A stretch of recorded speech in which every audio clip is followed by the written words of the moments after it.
Hallöchen zusammen! Dans cette vidéo, nous allons voir comment exprimer la finalité ou le but en allemand. Précédemment, nous avons déjà abordé les caractéristiques d'une subordonnée ainsi que les caractéristiques d'un groupe infinitif. Concrètement, cette vidéo vous permettra de mieux comprendre comment traduire pour et autres structures introduites par pour en allemand. Bon, pour remettre tout à plat, partons du français.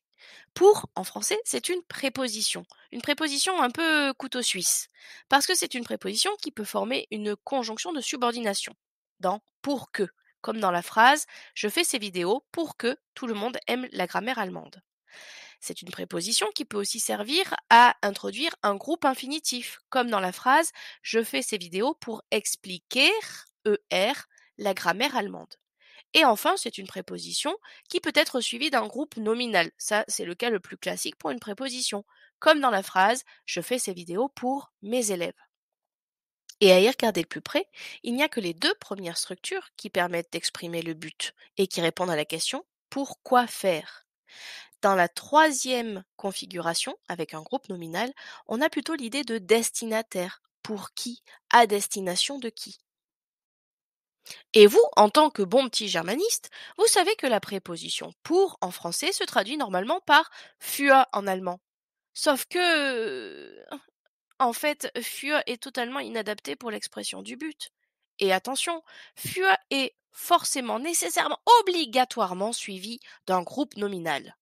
Donc la préposition für en allemand doit être conservée pour introduire un groupe nominal qui sera à l'accusatif et qui exprimera l'idée de destination. Bon, et quand je dis destination, c'est dans un sens abstrait, je suis pas en train de parler de partir en vacances. Mais comment exprimer le but en allemand alors? Bon, pour que ça soit plus clair, observons d'abord attentivement les deux structures en français. Nous avons, premièrement, pour que, qui introduit une subordonnée, dont le verbe est conjugué. Si je me concentre sur chacune des propositions, je peux observer qu'elles ont chacune un sujet bien distinct. Je fais ces vidéos. Tout le monde aime la grammaire allemande. Et de l'autre côté, nous avons pour, qui est suivi d'un groupe infinitif, où logiquement le verbe est à l'infinitif. Si je me concentre sur chacune des propositions, j'observerai que là, je retrouve bien le même sujet. Je fais ces vidéos. J'explique la grammaire allemande.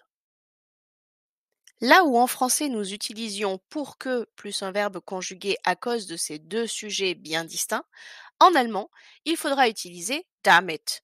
Cela donnera Ich mache diese Videos, damit alle die deutsche Grammatik mögen.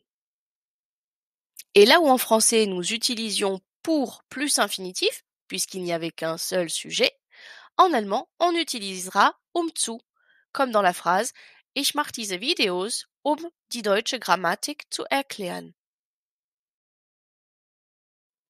Et là, forcément, vous avez un peu peur, puisque vous vous dites « Oh là là, il y en a deux différents ». Vous allez voir, c'est facile à retenir.